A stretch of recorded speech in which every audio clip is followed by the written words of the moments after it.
What's up, everybody? This is Zach with Top Deck Nation coming at you today with a new deck profile video. So, as you might know, the 2017 format is almost upon us, and as for the standard format, it is going to be Primal Clash-on. So that means we're going to be losing a ton of different cards from like Karina and Fighting Stadium to Hawlucha, Lucario-EX, lots of really good fighting Pokemon that are, just rotating, unfortunately.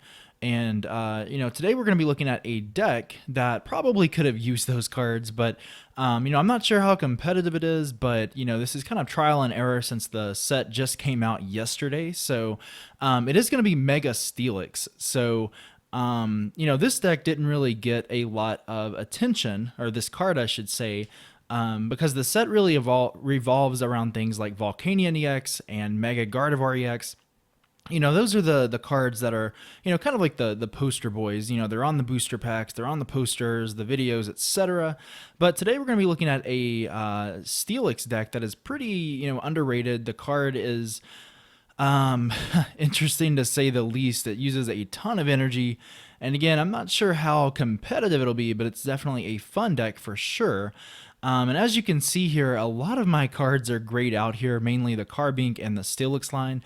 That's because I haven't been able to, get a lot of Steam Siege codes yet. I've got a ton of like Fates Collide and Breakpoint, but at the moment I'm still trying to get some of those. So, if you have any extra codes on, on PTCGO, let me know. Feel free to donate them or I can trade you something, but hopefully I can get more in the next couple of days so I can actually make decks that are not, incomplete by chance. So, we're going to be looking at this deck today. So let me go ahead and go over it. Stop rambling here. The main attacker here is going to be Mega Steelix-EX. So, Mega Steelix, it's got 240 HP. If you're familiar with things like Primal Groudon, I'm sure there's another one I'm forgetting, but these are the big heavy hitters. I mean, they're really tanky. They're extremely hard to knock out. But what makes Mega Steelix really interesting is the fact that he is dual type. He is metal and he's fighting. So in this new set, Steam Siege, they kind of introduced this dual typing, which I don't think has actually been seen or played since, I want to say the Holland kind of series from like years ago. So really cool that they're bringing this concept, this mechanic back. Unfortunately, a lot of great cards are rotating from Furious Fists, including things like Karina and Fighting Stadium. So he's going to be losing a lot of tools that he could have been using, to make the deck a little more consistent. But like I said, dual typing, 240 HP, good resistance, psychic. But, his attack is called Canyon Axe. It does 160, which is pretty good, with a strong energy, which did get reprinted in Fates Collide, I think. He'll be doing 180, so plenty enough to knock out those Pokemon EX. But if you look here, it's taking 5 energy.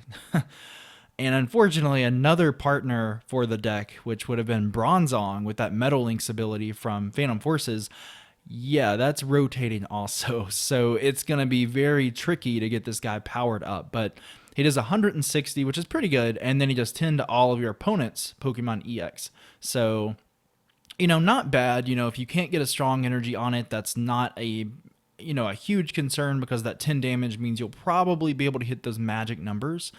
But like I said, he's really hard to power up, and that fire weakness does not help because Volcanion is in this set, and this deck is going to struggle big time against it. So this is, you're going to be essentially your main attacker, your only attacker for most instances. The regular Steelix-EX, let's be honest, he's kind of bad.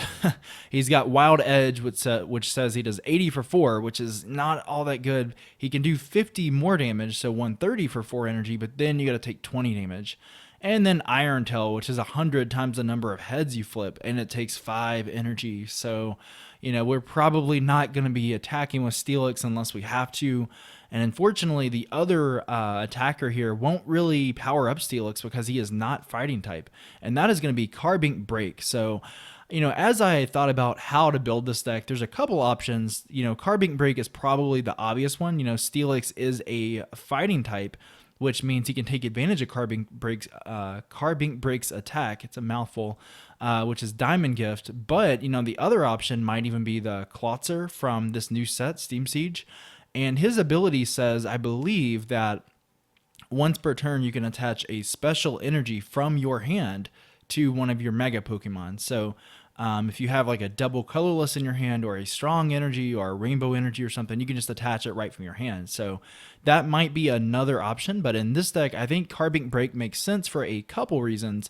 First of all, Diamond Gift, it does 20, so it's already setting up for a knockout with Steelix's attack, and it's going to let you attach any 2 energy from your discard to your fighting Pokemon. So this is really cool for a couple reasons. First of all, it is setting up for a knockout with Mega Steelix. And second of all, it does not say basic energy. So what that means is I could get 2 double colorless energy and attach it to Mega Steelix as early as the second turn. So that means I can attach 4 energy to Mega Steelix to get the guy powered up as quickly as we can. So that's pretty good. And yeah, I mean, thankfully Mega Steelix is a fighting type, so we can take advantage of this. But also Carbink, I should say, it does have that safeguard ability, so prevent all effects of attacks, including damage, done to this Pokemon by your opponent's Pokemon EX. So, basically I can just kind of wall with Carbink, make sure I get completely set up, get Steelix set up, maybe get a second Steelix set up, and then I can go ahead and bring it out and start attacking. So, and this is really going to be your Volcanion counter, I guess. They're going to have to use a lot of Hex Maniacs and things like that, but Volcanion is not going to be a great matchup, I'll be honest. So we're going to be playing Hoopa for Scoundrel Ring. That's going to let us get Steelix, Mega Steelix, and Shaymin out as early as turn 1 with Ultra Ball, so that's good. And then a couple Shaymin with that setup ability. Thankfully, Shaymin did not rotate since it is in Roaring Skies. We're still hoping and praying for that reprint from the Premium Championship 4 set in Japan, but unlikely. I don't think it's really going to happen at this point, just because November's set is going to be that base set kind of new take on the older cards, that retro set. But yeah, those are the Pokemon. As far as our supporters, pretty standard here. We're taking advantage of the newer cards. We're playing 4 Professor Sycamore. That's going to let us speed through the deck and hopefully get set up. We're going to be playing 2 N because, a lot of times we don't want to have to discard things like, Spirit Links and Float Stones, Escape Ropes. So we'll play 2 N. 2 Lysandre, just because we're going to be able to bring out their Pokemon EX, their Shaymin, things like that, get quick knockouts, of course. And also Lysandre around things that can normally get around Mega Steelix, like Giratina EX. 1 Hex Maniac just to kind of shut off those abilities as well. A lot of decks are very reliant on abilities, of course. 1 Pokemon Ranger. This is new from the Steam Siege set. Remove all effects of attacks on each player and their Pokemon. So this is pretty cool. Now keep in mind, this is more like a Pokemon Center lady. It's not lasting, permanently.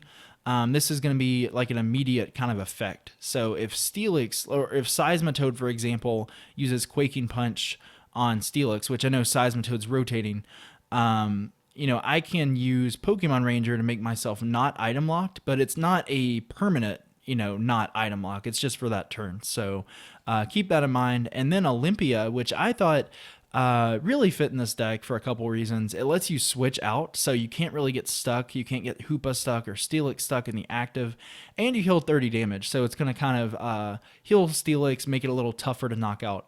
Now, unfortunately, AZ is rotating. I forget which set it was in, but it is going to be rotating. So, we needed an alternative. We needed some kind of supporter that lets you switch out, because otherwise, somehow you could get locked in here with things like Vileplume. So we did need something to switch out. So those are the supporters. For the stadium, I actually chose Parallel City here. Now, some people might argue that Reverse Valley might be better. I think it reduces damage by 10 on metal types. Unfortunately, Fighting Stadium got rotated. Otherwise, that might be a better choice. But we have Parallel City for a couple reasons, okay? So there's 2 different effects. If I flip it my way, I can reduce my bench to 3, or I can reduce my attacks by 20 if I'm Fire, Water, or Water, or Fire, Water, and Grass, I'm sorry, which I am not. So if I've got a big bench full of Shaymin and Hoopa, or even a damaged like Mega Steelix, I can get rid of those, save my opponent from, or save myself from going down a couple prizes. Or, another deck that's going to be really popular during this new format is going to be Mega Rayquaza.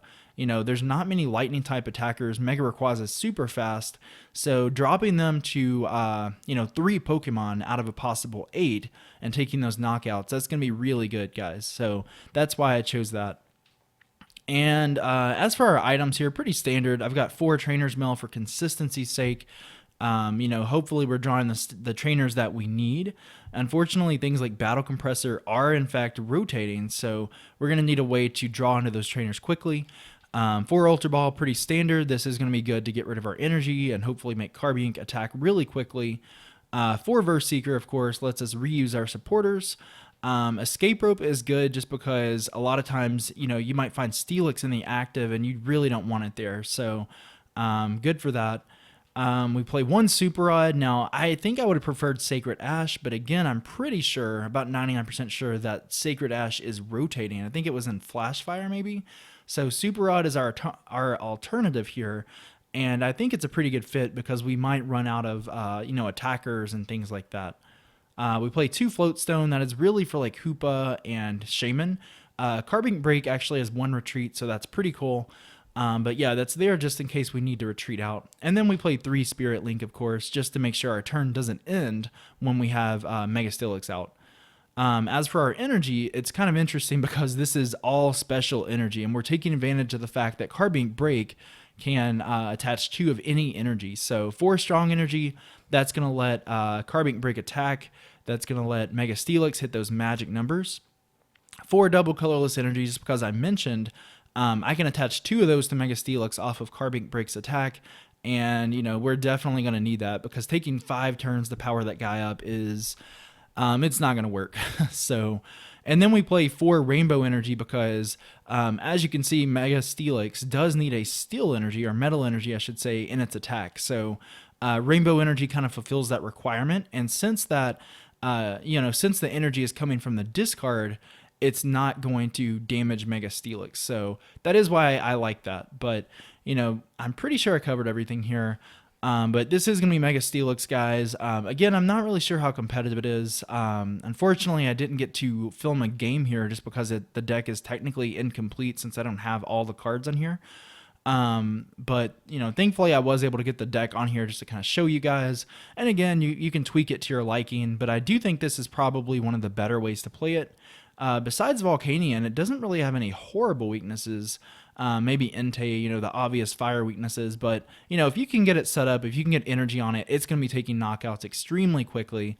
But let me know what you think. If you think it should be built with a different partner like Klotzer or even something else, let me know and I can try to build it and test it for you guys.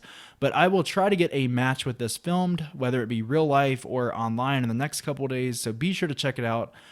Subscribe to our channel, check out our website, topdecknation.com, for free content. I'm going to be making a huge overhaul on the website, so be sure to check it out. And yeah, like the video if you like this, like us on Facebook at Top Deck Nation. But this has been Zach, and I will catch you guys in the next video.